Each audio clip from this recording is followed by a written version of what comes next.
Happy Monday. James Gunn is back in the director chair on Guardians of the Galaxy Volume 3. On top of that, what would have happened if they saved the snap for Endgame? We're going to discuss that, and we're also going to talk about Ezra Miller jumping in to rewrite the Flash script. Crazy stuff happening across the board. We are going to cover it all with you guys today, and I am so lucky to have Jay Washington and John Rocha on the desk right now. Can you handle it, Perri? I think I can. I think I can. Loudmouth personalities. I'm going to be quiet. Not short of opinions. I'm going to be quiet just because he said I'm going to talk real soft. I am so used to it in this building. It's fine, guys. How was your weekend? Everything good? Exhausting, full of a lot of things that I can't talk about or announce yet because I'm under embargo, but a fun weekend, that's for sure. What a tease. I'm not under any embargo. I just did a lot of stand-up at a BS show, and then I got to dress up like the Incredible Hulk for Tournament of Nerds. Nice. I got to put green paint all over my body and make sure that my workouts have been paying off. Good stuff. Good stuff. And you know what I did? I saw The Curse of La Llorona and Pet Sematary. You can find those reviews on the Collider Video YouTube channel right now. Check those out.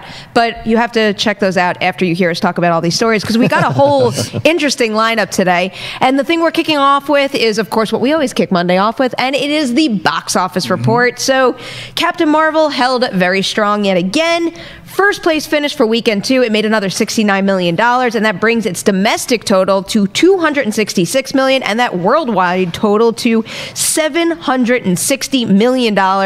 Wonder Park debuted to $16 million, but reports are estimating that that film's budget was about $100 million.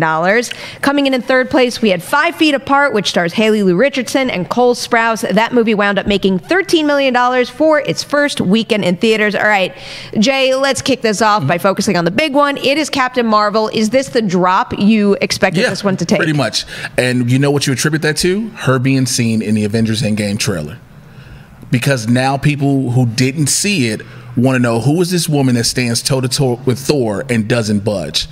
And so you knew it was going to keep making money. Again, 760 already worldwide. It's going to hit $1 billion. It's guaranteed. It's still got a couple weeks to hit $1 billion before Endgame, and it still may make money after Endgame, just like Black Panther did after Infinity War. So it was expected. This isn't a major drop-off. This is right about where it was going to be. Yeah, this is actually a little higher than what I predicted. I thought it was going to hold on really strong just because of the lack of competition this weekend. Yeah. But what wound up happening is, you know, even though Wonder Park was a pretty expensive animated movie to make, both Wonder Park and 5 Feet Apart did overperform compared to the original expectations. So maybe that did eat into Captain Marvel just a little bit, but that's still a great holdover because when you look at the average of weekend 2 drops in the MCU, that number is lower than the average. So that is a great sign, and I'm fully with you on that. I think that this one is going to continue to go strong through to Endgame and then probably linger thereafter, just because the MCU is going to be a huge part of the conversation for quite a while now. Yeah, absolutely. Anything stand out to you, Rocha? Yeah, well, I mean, definitely this. I mean, and what you mentioned, the drop-off is incredible. What's 54%, which is fantastic. And now people are talking about the race to get to $1 billion. Will it beat what Aquaman did as quickly as Aquaman got to $1 billion? Will it get to $1 billion quicker than that? We'll see. And I think Perri's right, holding over, just like Black Panther did going into Infinity War. It'll hold over. And ironically, it had a better second weekend than Infinity War in terms of the drop. The drop was lower than the Infinity War drop, so that bodes well for the film overall. There is a market for Captain Marvel, whether people like it or not. There's a market for it at least, so that's great. For me, what stood out is the Hidden Dragon. That thing is still going. It's still kicking. Third film, still doing its business, still making its money. I'm a fan of that, and I like that it's still there for like people who want to go and finish out the trilogy and enjoy the film, because everyone, including Mark Riley, told me how great it is. So I still haven't found my way to it. But I will eventually. And I like, what does this mean, this overperforming of these smaller films? It's very interesting for me to think about, because why did they overperform? Why did they do better than people thought? Sometimes on the weekend that's kind of dead, and there was stuff going on, tournaments, sports stuff going on. There was things that distract you, so I was shocked by this. But that's what you just said. They're independent films. Some people want a difference. You have these blockbuster films that we see. Captain Marvel is a blockbuster. Right. You have all these high pump machine films where the marketing is just hitting you left and right. And sometimes people want to see stuff differently. We've learned in the past several years that indie films are now calling to the casual film goer. Right. You know, it used to didn't be that way back in the day. They had to really search. Yeah, but look at Captive State. Captive State did not do that Ooh, well, yeah. and fell apart. And there was a lot of promotion for that film versus those other films that overperformed. I think Captain at least for me. Yeah, I saw it. But I think Captain State, a lot of people knew it was probably going to underperform because how the embargo was up like the day before it dropped. You know, so the studio really wasn't confident with it, as you know, as the other ones. But yeah, you get these independent films people want to see now, smaller films where they can just go. There's no real big expectations. They just want to enjoy something. No, Wonder Park was not a small film. Well, I'm not talking about Wonder Park. Yeah, that no, I'm talking about Wonder Park. We're talking about 5 Feet Apart. Yeah, we're talking about 5 Feet Apart. 5 Feet Apart things was like that. Yeah, I'm definitely not talking about Wonder Park. It's a Nickelodeon film. It's a big film. So yeah, I'm definitely not counting that. 5 Feet Apart, though, probably made a good deal for how much it likely cost to make that one. But, you know, I look at those two movies and I wonder why they did well. I have a feeling it could have been good counter-programming. I mean, the fact that, yes, Captain Marvel still made a lot of money this weekend, but think about how many people rushed out to go see it last week and its first big weekend, and now they're coming back to the box office and they want to see something else, something different. Animated movies, there is a lot of animated competition right now, but I feel like animated movies generally do have like a certain floor that is right around where this movie fell. And with 5 Feet Apart, it feels like it's been a little while since we've gotten something quite like that. Yeah, I keep comparing it to, you know, like Love, Simon and Everything, Everything. And that is exactly where that one wound up landing too. Yeah. And that's exactly what that is. These are the movies that it has to catch your attention because the marketing, you'll see it, but you may miss it. And you won't, you know, really get into what it is. And you have to be saying, hey, I kind of want to check this film out. And so that's what happens. And that's what happened with 5 Feet Apart. So it's doing something great. And there'll be more films that'll consistently do this, where they'll catch the eye like, hey, maybe I should go see this one. And also when it goes back to Captain Marvel, I knew people who didn't go see it the first week. So now, after they're hearing how everybody either liked it or disliked it or whatever, they're like, let me go see it for myself now. Well, also, and 5 Feet Apart has a cinema score. Yeah, so that's that good, helped, word sign. of mouth to get people in the theater. And you're right, Perri, this is something we haven't seen this kind of programming in a bit in the vein of Love, Simon, those kinds of films. So what was the other one? The one with Shailene Woodley and the cancer one. What was the name of that one? The Cancer? Oh, Fault Under Stars. That kind of vibe. There's always a place for those kinds of movies if you find the right weekend for them. And it seems like they did, at least initially, for 5 Feet Apart. Yep. But I mean, you have to put it in right now because remember the summer blockbuster season used to be May. Right. It used to be May. Now we're calling it, again, Captain Marvel basically is the kickoff for It really is. the summer blockbuster season. And we're in it already. So for it to do what it's done already speaks volumes. It's crazy. It's crazy. Big money makers pretty much like every month of the year now. Yeah. This is a good thing. All right. So I have some breaking news here for you guys right now that I caught as we were talking about this box office story here. So I see a report on Variety right now that says Scarlett Johansson's Black Widow movie adds Florence Pugh. Oh, nice. Just to give you a brief synopsis of the story here, sources tell Variety that Florence Pugh is in talks to join Scarlett Johansson's standalone superhero movie. And then it goes on to say Marvel had no comment on the news, and it's unclear whether Black Widow will be an origin tale or set after the next Avengers movie. So what do you guys make of this? Where is she going to fit into this movie? And does this casting excite you? Well, she was one of the three. I'm trying to remember the other two that were high on the list that had auditioned for it. Emma Watson? Emma Watson was another one. Yeah. This is someone else. Yeah. They were high on the list already to play the supporting lead next to Scarlett Johansson. So Florence Pugh coming off of Fighting with My Family, which was amazing. Her rendition of Paige is phenomenal. So to see this is great. Again, we're trying to figure out also what's the rating for this film going to be, because there's been so many talk. Is it going to be PG-13? Is it going to be a hard PG-13? Is it going to be R? Because that would be something of first for the MCU. But it'll fit along in those lines. And I think we're too late for an origin story. I think we're way too late for an origin story for Black Widow. Yeah, I agree with that. We've seen a lot of Black Widow. We had her do flashbacks to when she was being trained as an assassin. We got Red Sparrow, which is essentially an origin story for Black Widow. So we get it, right? So this is probably more of, she's taking the Florence Pugh under her wing, the character that Florence Pugh's going to play under her wing, and like teaching her, and then maybe coming to terms with her own stuff of what she experienced. But yeah, you talk about Fighting with My Family. You can mention Lady Macbeth. You can mention Little Drummer Girl on AMC. Florence Pugh is one of these people that is going to blow the hell up, and people are going to love her work. She's already a presence on social media. She's very humble about it. With the Fighting with My Family stuff, she had some moments of coming back at people who were criticizing her appearance or what she did in the film, and I love that. So to put her in a Marvel film, once again, Marvel acquiring these really strong, independent movie actors coming in and giving them a bigger platform to show what they can do. That's exciting all around to me, and a good combo, Florence Pugh and Scarlett Johansson. That's a good back and forth, good chemistry. And hopefully. potentially the main antagonist is going to be Andre, I can't remember his last name, from Moonlight. The opposite Trevante Rhodes. Right. So he's supposed to be potentially the bad guy in this film. Interesting. So this is, if you have just those three hearing that already, you got something set up with a very good film. Yeah. Now we just need to know where the story is going, that Kate Shortland is going to be part of, and everything. So then my question comes down to, is it too late? That's my, I start to vibe. Is it too late? Because, yes. But because we were 21 movies into the MCU, she was introduced in Iron Man 2. So she's been around a long, long time. This is a separate standalone adventure. As we move on to Endgame and start focusing on these other Avengers, is she going to get left behind mentally by the public? I don't know, but it feels a little bit like this should have happened years ago. It's tough to weigh in on that without having seen Endgame. I think that's going to clarify a real answer to that question, but at this point in time, it's so hard for me to imagine some sort of future where we're not talking about Black Widow because she's been such a one of the hot original, fan favorite from the very, very beginning, and the Marvel Cinematic Universe isn't going anywhere, so she's always going to be firmly in the conversation, especially if this is on the lineup here, and adding someone like Florence Pugh to that cast is such a brilliant move. I agree with you. I think she's going to blow up. It's only a matter of time before everybody knows her name. Great addition. And just to clarify, Kevin Feige recently did shoot down those R-rated rumors for this movie. He says that was never the case, so that's not going to happen here. But I am curious to see story-wise where this thing winds up landing. And I know a lot of people want, there's one story in particular, not even an origin story. There's one story we haven't really settled since the first Avengers. What's the Budapest story?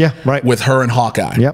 That's the story people want to know. What's this whole Budapest story? Because Hawkeye brought her in. What does it mean? Right. What does this whole thing mean? Yeah. Now, if you go off of that, I think you have something that goes forward, if that makes sense. So maybe not an origin story, but certainly a flashback story. A flashback story, absolutely. I'm disappointed they don't want to go R. I'm disappointed in that, but because Black Widow, if you read the comics, Black Widow was a hardcore R-rated, sometimes X-rated hero, or both sides playing both sides, hero or villain. So because you understand what the MCU wants to do, and it's like, we don't want to feel like we're ostracizing anybody, but you're not. You're not. You're opening again. Deadpool showed it can work. And it's a Marvel character. I understand it's not the MCU. Logan showed it could work. Logan showed it can work. So we'll see.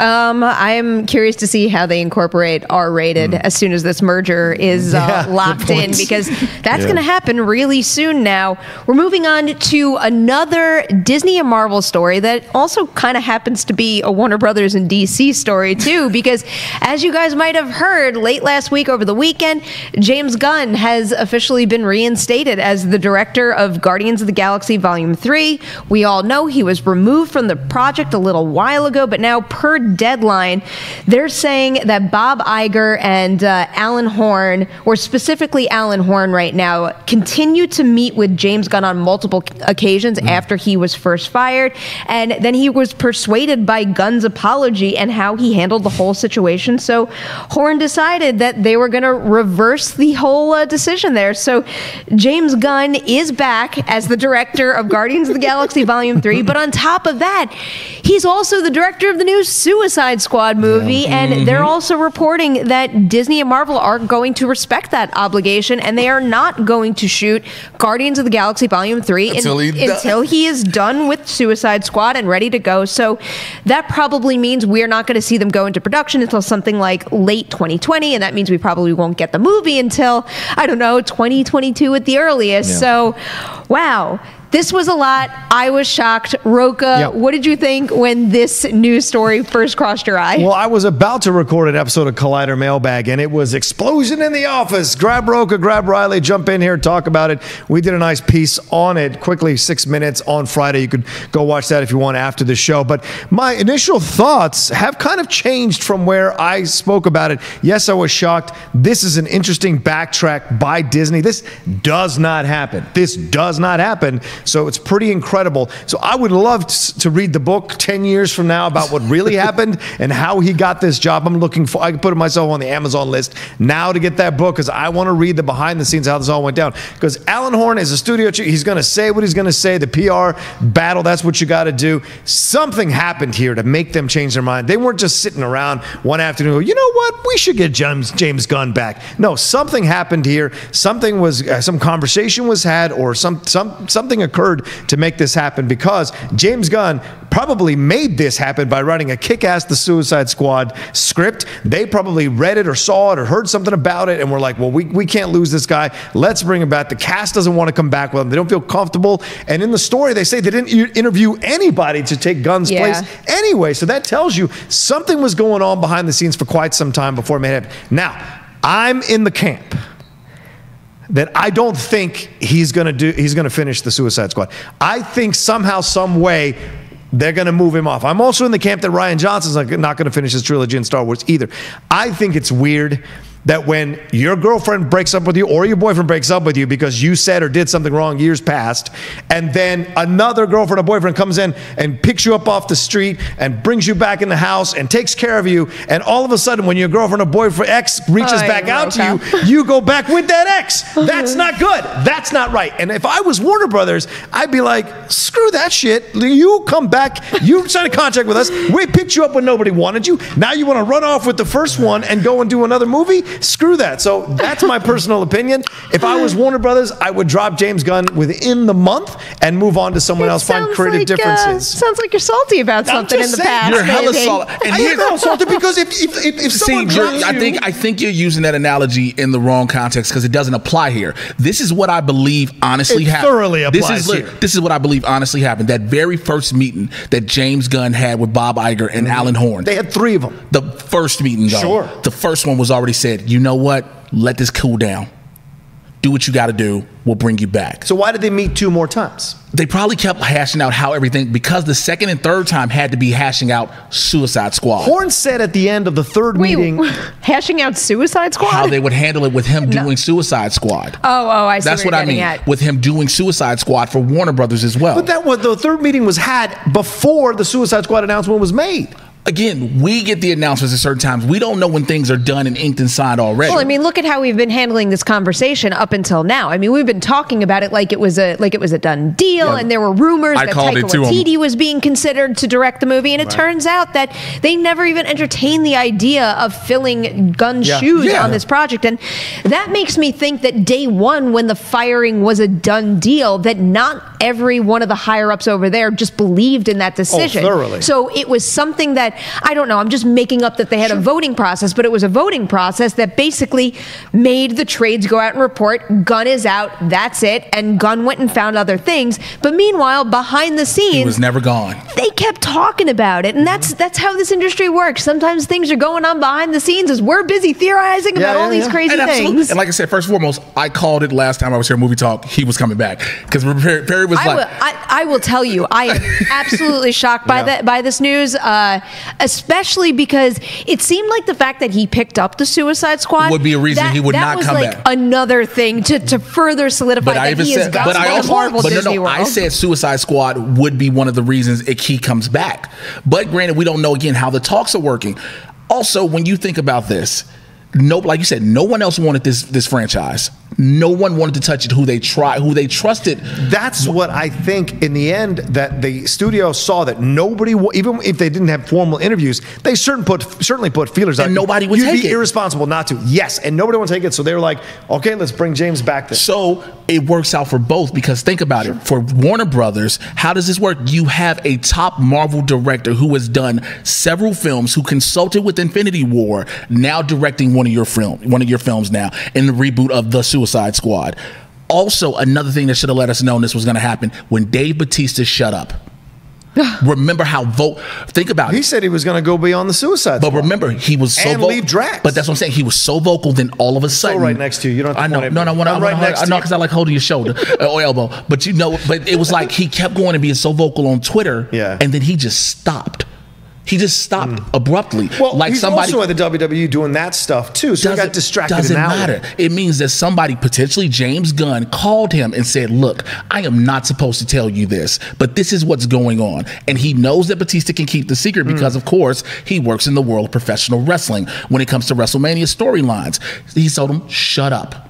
This is okay. It just won't happen now, but we will have Guardians 3. Kevin Feige threw everybody off and was like, "Hey, it's just off the table." Yeah. And that's how you end the talks. Until later, boom, let it drop. Now everything's coming back.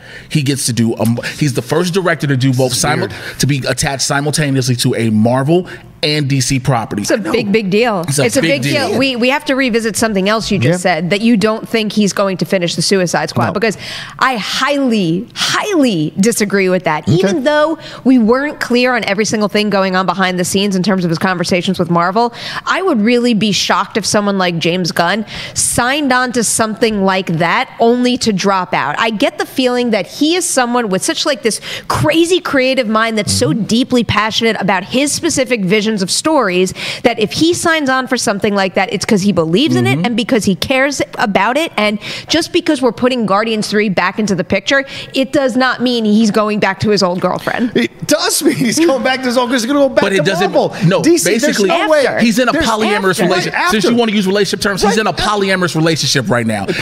He's in a he has two relationships. But the WB, when they got together with him, didn't know he wanted to be in a polyamorous relationship. Now they're forced into a situation because they've developed feelings for James Gunn. I think that's the one thing you're assuming, and we all have been assuming that Warner Brothers didn't know. We're all assuming everything we're saying. Absolutely, but this is the biggest assumption, is that Warner Brothers didn't know what was going to happen. You think Warner Brothers was going to turn down James Gunn one way or another? No, I think Warner Brothers saw a chance to shoot at Marvel, and I'm saying, and picked up a guy they dropped. But look, again, if you're Warner Brothers, and you're rebuilding your universe, and you have the opportunity to get James Gunn potentially where he doesn't know if or if not he's going back. It was a smart move by Warner Brothers. No one's so you think they're that. Not right? So but if I pick you up when nobody else wants you, and you've been kicked off your franchise, and then you turn around as soon as the franchise gives you googly eyes, you go right back to that franchise. You're making it seem like James Gunn never corresponded with Warner Brothers and Disney. I don't know. You don't know either. I'm pretty sure. Again, he's doing both. Because he's doing both. How are you pretty sure what, though? Because he's doing both. He had to have this correspondence between the two of them. That's the difference here, is the fact that he's doing both. It's not like he's going back to Guardians of the Galaxy Volume 3 and shooting Warner Brothers a big middle finger. He's still he's still attached and working on the Suicide Squad. He is going to finish that to the best of his ability. And when he's done with that, he's done with all of his obligations to Warner Brothers, then he's going to go and work on another movie. It is unprecedented that we have one director directing two major projects for studios and cinematic universes that are considered to be at odds with one another. But this happens all the time with directors moving from studio to studio. I mean, you can do that. And it happens in the comic book industry as well. People go from Marvel to DC, Marvel to DC, but it leaves a bad taste in the mouths of DC or Marvel whenever they lose someone. So to me, that's what I wonder about at the end of the day. And look, it's not like Warner Brothers has a track record of keeping these people even when they've signed them. We're about to talk about Flash in a little bit. How many directors have come and gone on that? Well, so we're also in a new era for the DC Sujihara just sat down or left. So we don't know this new era. Yes, we're in a new era, but the Sujihara stuff could have ramifications. Hamada has the DC universe. Sure, but Sujihara was there with Hamada and brought him in. So there's a lot going on here. Yeah. I just think this is an interesting situation. And if I was a studio and I picked you up and gave you a franchise and then you're going to run back to the other franchise after me, I would be super upset about that. But maybe everyone's kumbaya all of a sudden in Hollywood and they're holding hands. You deliver a good film that makes a lot of money and all the fans happy. I don't care what you do after. You got James Gunn know how to do team up films with obscure characters. You're good. Yeah, but then do you bring him back? If people want a sequel, what happens then?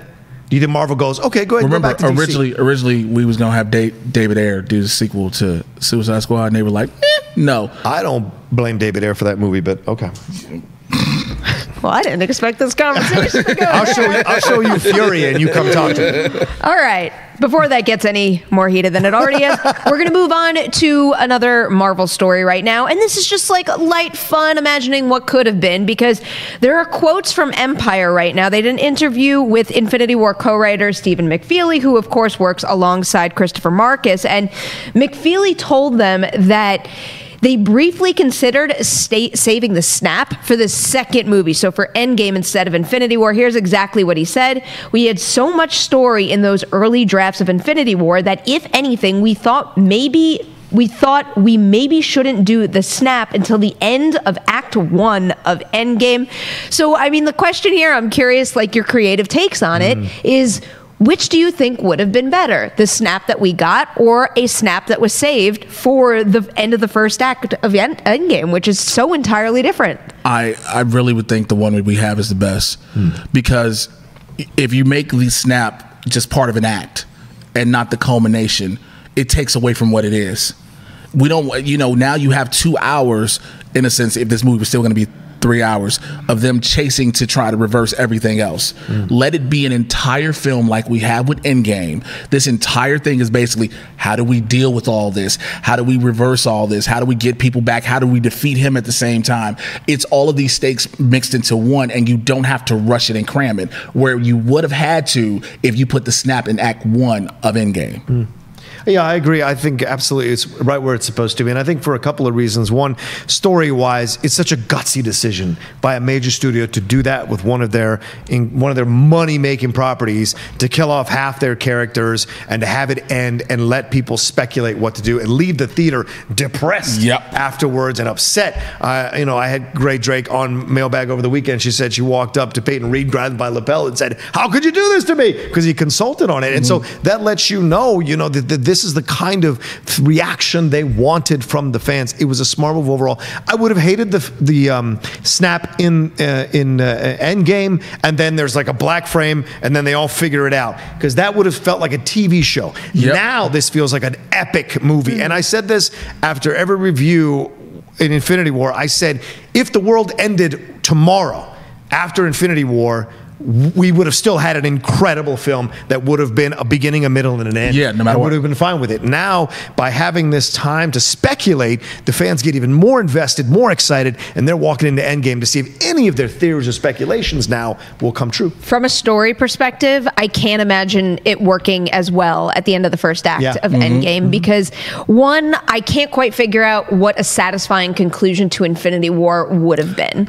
I think that's it, yeah. So, I mean, would it have ended with him walking away with one additional Infinity Stone and leaving us there? But then on top of that, basically what you just brought up, think about it from the business perspective and what the ending of Infinity War, the snap there, had to do with this conversation that we've been having nonstop, sky-high passion since that movie came out. And it just put this kind of vibe in the air where you had to see the resolution of that. And also, that wound up, I think, serving Captain Marvel very well, because when you add that tag, then it's like, oh crap, now I got to see Captain Marvel too, because I want to know how she's going to influence Endgame.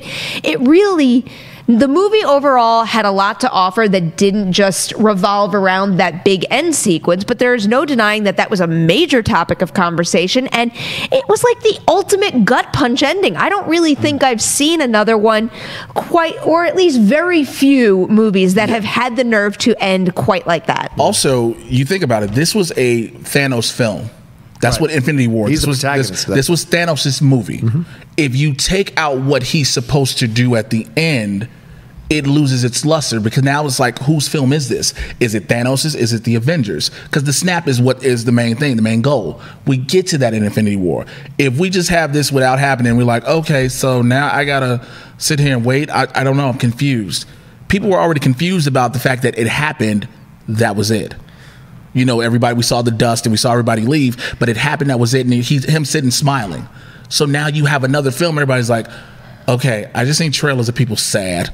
So what happens? I don't think it would have been as impactful at the end of a first act too. I mean, when you think about it, part of why we feel the weight so much is because we were left there. We were left with that feeling. And if you had done it in Endgame at the end of the first act, and then it was about fixing it, I feel like we all would have moved away from it a little too quickly. And also, I think about it happening then, and what would the tone of the rest of Endgame be? I know it's super serious based on what we saw in the trailer, and it's dire and intense and everything, but I feel like if it was at the end of the first act, a lot of what followed might have been, borderline miserable. I agree, and it would tone-wise, and also we wouldn't have felt the deaths as powerfully because we'd be like, oh, there's 2 hours still left in the movie. Exactly. Let's see how they're going to turn this around. Yeah. Whereas now we spend months wondering how they're going to make this all work. Who is going to come back? Why is he in a blonde hair? Why does he have a different color suit?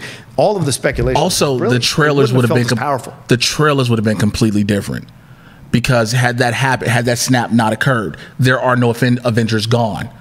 The trailer for Endgame now looks completely different. The trailer for Endgame now looks almost exactly like the trailer for Infinity War. Yeah, exactly. Yep, it now looks like Infinity War's trailer because now you're like, okay, all right. But then like you said, snap in the first half, you're like, I still got 2 hours left, so I know they're going to fix all this. Yeah. I mean, who knows? They might have had a brilliant way to work it in for all we know, but I do feel very strongly about the Infinity War that we got and just this vibe and this conversation we get to have now leading up to Endgame and the excitement around it.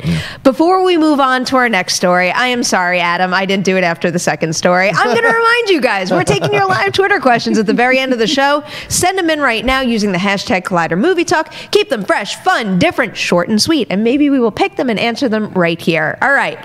Next story, we are making the shift over to the DC film franchise right now because Ezra Miller, as we all well know, signed on to play The Flash. That was back in 2014. We still don't have a solo movie for him. And in February of 2018, we know that Warner Brothers finally hired Game Night filmmakers John Francis Daley and Jonathan Goldstein to direct this standalone movie. And things were seeming like they were finally going to go after they had had so many other directors attached before. But now, according to THR, apparently Ezra Miller's vision for the film and Daley and Goldstein's vision for the film is clashing.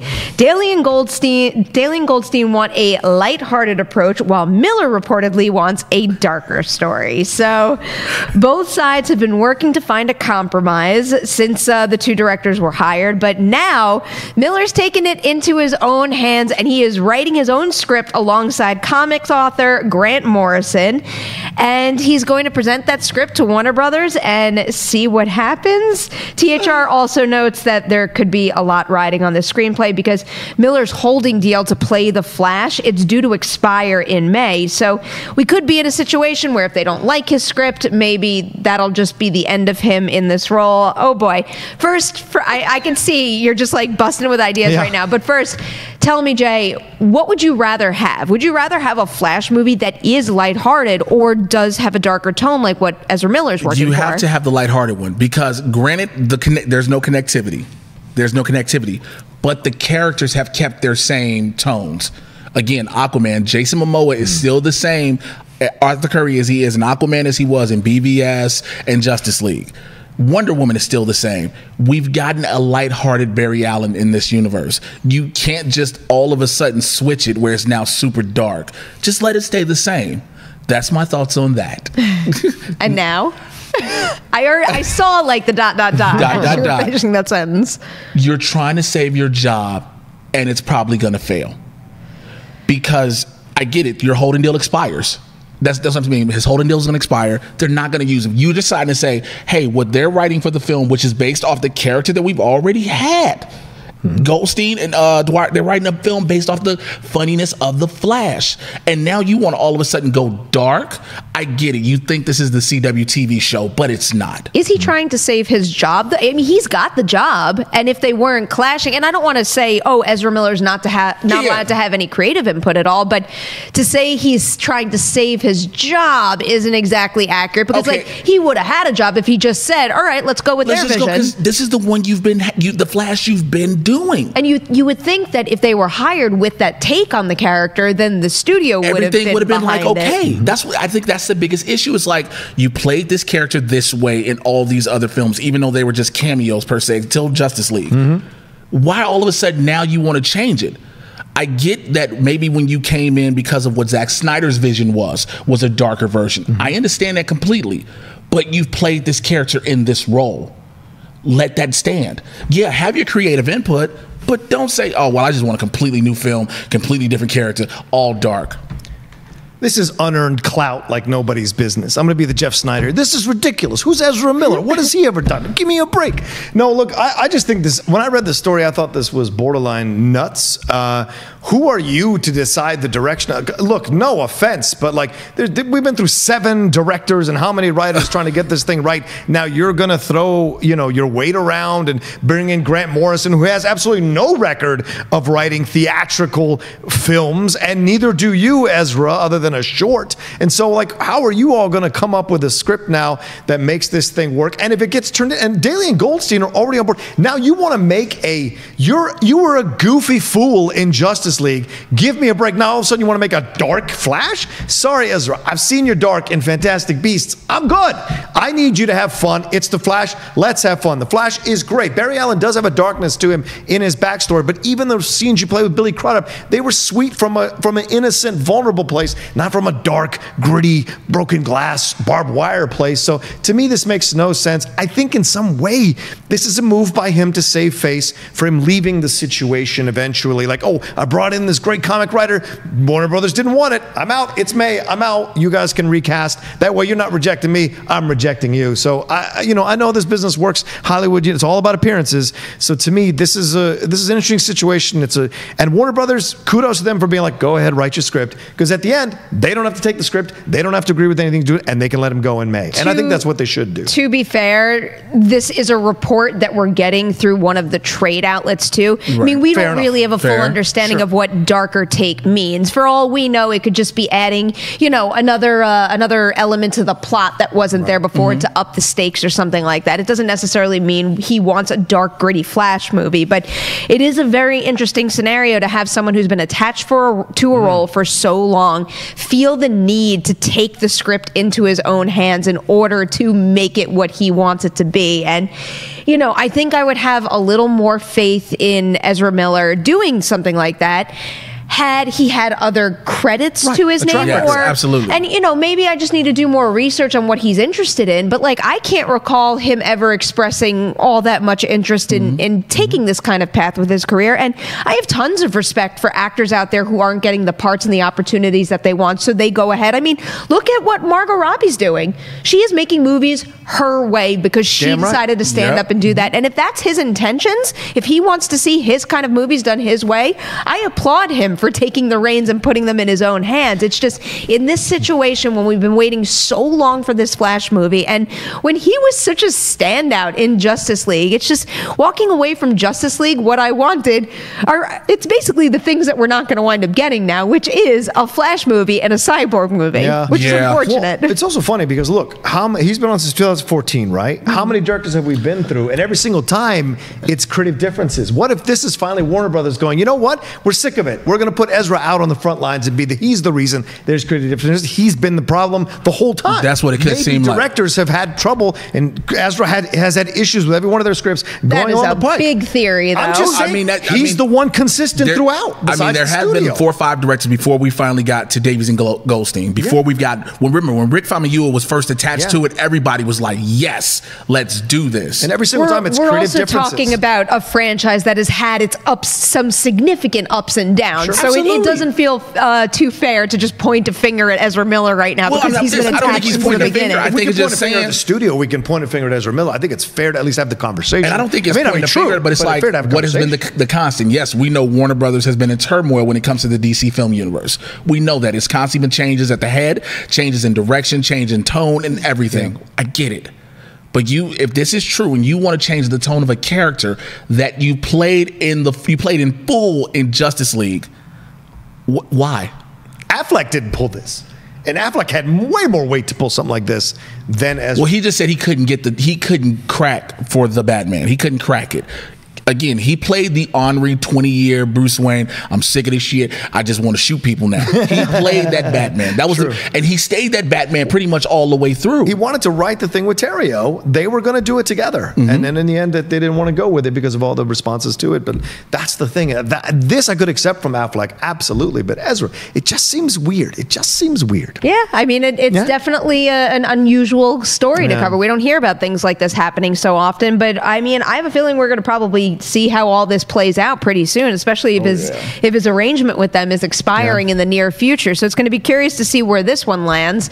Now, because this was quite the fiery show, we don't have time for too many Twitter questions, but even before I get to that, we've got some plugs to share. Of course, tomorrow on the Collider Video YouTube channel, you can get your Collider Live in the morning and a brand new episode of this wonderful show, Collider Movie Talk, in the afternoon. On top of that, there's a new episode of Rule of Two coming your way, and a little something called Collider Sports Time. Hey-o. Rocha, what does that everyone have to go watch after this? Well, if you like this banter, you'll have more of it on Collider Sports Time. Jay Washington was our guest, along with Josh McCougar, the three of us, going on about the NCAA tournament, about the Cleveland Browns, about the Tyreek Hill situation, and 3 or 4 other stories. Talked about it all, dropping them all in little 6 to 7 minute clips. So find them on the Collider Sports YouTube channel, trying something new for the Monday show. Go find it there and on the podcast feed as well. All right, we're going to move into some Twitter questions right now. But first, I have a Twitter comment.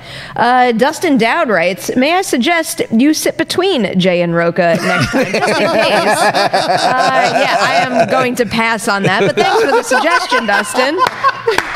We're passionate men. There's nothing wrong with it. All right. So first question today is one from James Daniel 77, who asks, what up-and-coming director, 3 films or less, would you like to see get more larger directing opportunities? Thanks. Bradley Cooper, Olivia Wilde, right there, 2 directors. All I'm hearing about Booksmart is incredible stuff. That trailer completely won me over. And what Bradley Cooper did with A Star Is Born is a crime he wasn't nominated. It's a crime he didn't win Best Actor. So to me, that's the guy I'd like to see going on. Yeah, I could name other directors, but I like what's happening amongst the actors that are sliding in behind the camera. I like what I've seen so far over the last few years. It's incredible. Carlos Lopez Estrada, the director from Blindspotting. Nice. Yeah. Blindspotting was a beautiful. I love Blindspotting so much. To see someone who can take that kind of vision on a smaller scale, give them something on a larger, larger to do, and with bigger budget and everything, and bigger cast and bigger ensemble. And yes, Olivia Wilde as well. Yeah. Speaking of Olivia Wilde, I'm going with Reed Morano. And I bring up Olivia Wilde because Reed's first feature was a film called Meadowland, which I saw at Tribeca a while back, and Olivia Wilde is the star of it, and I believe she produced it also. But you're right on Olivia Wilde, because Booksmart, I mean, I've already spoken about it here. I love that movie so much. But Reed Morano is also a name that's been tossed around already for a couple of big franchises, and I really do think, I truly believe she is on the cusp of this. I have a feeling that one day we're going to be sitting at this table talking about her stepping into her first, I don't know, DC, Marvel, Star Wars, whatever franchise, you name it, it's going to happen for her. Can I throw in Stephen Caple as well from Creed 2? Yeah. I think Steve did a great job sliding in, taking in that sequel, and doing something incredible with it, and new in that Rocky/Creed franchise. I'd love to see him do something contemplative and interesting in a comic book world. And also, I understand that everybody, the comic book world is one thing, but also you have these bigger franchise films. Again, a Mission Impossible going forward. Sure. Things like that. So I would like to see these directors go that way. So it's just not exclusive to Marvel, DC, and whatnot. Because people think, oh, well, just those? No, there's a whole plethora. All right. Even though I'm using action. I think we can get one more Twitter question in, and it's one that's very appropriate to one of the conversations we had today, and it is from Donnie. We love Donnie here. If the Flash contract expires and they go full reboot, who would you like to see take on the role? It's a big question. James Gunn. What? Oh, Rocha. Rocha. There's a lot of choices. Yeah, there is. There's a lot of young actors rolling around out there. Who would you like to see, Jay? Don't do this. Don't do that. Because it's a lot of actors out there, and I'm trying to think, who would I like to see to play that same type of Flash? You want my out-of-the-box thought? Andrew Garfield. I would love to see Andrew come back. I think he's... He'd be perfect. Are you high? No, he'd be perfect. Are you high? Did you not see Amazing Spider-Man and Amazing Spider-Man 2? And he's good in it. The film itself is not good, but he's good in it. And you feel the Gwen Stacy stuff all through it with him and Emma. I think Andrew's a really, really damn good actor. And I would love to see him come back into a superhero situation so he can wipe off the stink that Jay so condescendingly thinks about him in Amazing Spider-Man 2. I think Andrew Garfield is very, very talented. I think he might have aged out of the role a little bit. And to be fair, Depends on where you set him. Barry was old. No, Flash you too. can, but it's just like if we're sticking with, you know, not necessarily the same exact Flash we saw before, but maybe a step away. Yeah. And I also think that's kind of the charm of the Flash, especially when you think about all the other heroes we have right now. I guess save for Shazam, is a lot of them are much older. So I wouldn't mind having this right now. This is going to be something that a lot of people are going to be like, what? But I just thought about it when I think of this Flash and I think everything. Alden Ehrenreich. Guys, He's too old. I don't know about this. If I can't have Garfield, you can't have Aaron Reich. Yeah, you're about right. Chalamet. Oh, that's a good pick. What do you think? Timothy Chalamet. It feels dangerous to dip into other franchises that had like, you know, like a little bit of a lackluster cloud over it kind of thing. Okay, fair. The name I'm going to throw out there is someone who I think is freaking phenomenal, and you need to see this movie that he had debut at Sundance called Loose, and it's Kelvin Harrison Jr. Okay. He is hands down one of the best of his generation right now. And I've seen him in a couple of other things. The first thing I caught him in was It Comes at Night, that A24 movie that came out back in, I believe, 2017. And he was so good in that. I remember writing my review and just gushing over his performance. And then when I saw him in that movie Loose, which is like, I mean, a really, really challenging role for a young actor, he just nails it across the board. And I think he's capable of just about anything. It just hit me, and I don't know why it didn't hit me before. I hope I'm pronouncing his last name right. Ansel Elgort from Baby Driver. Yeah, you're on the cusp. Yeah. Yeah, I mean, can see that. you get that younger look. You get that younger look, younger feel. I think I could see that. What about Asa Butterfield or Finn Wolfhard? Finn Wolfhard would be interesting. Is he? Yeah, but that's super young. Okay. It's super young, but I think he could probably do it. It's just like I keep seeing all the franchises that Finn Wolfhard is attached to at this point. Fair. I'm like, have a child, kid. I would love them to make it a African American. I'd love to see a young black actor. So do a Wally West. Yeah, do a Wally. Well, no, you can keep him Barry Allen. Nothing says it has to be a white Barry Allen. So you could really make a bold step forward and put his story. The story is universal. Absolutely. So you could make it that way. You know, I think it'd be interesting to make that chance. Or a young Latino actor. It would be fun to explore that. We're not putting Ezra Miller out to pasture just yet, but it is a fun, exciting thing to consider at least. So yeah, lots to come our way on this show for The Flash, and we'll be covering it all for you. All right, that is all the time we have today. As always, I must thank John Rocha and Jay Washington for being here. A good time. It's always good to have like some heated conversations. You get it out of your system on the desk, and then we all chill out later. It's great. Right. Over a beer. Adam Smith in the booth, you rock. Thank you so much. And thanks to everybody out there for supporting the show. Do not forget to like and share this episode. Tell everybody you know about it in video form, also on the podcast network as well. And we will see you tomorrow, 4 p.m. PT, for a brand new episode of Movie Talk.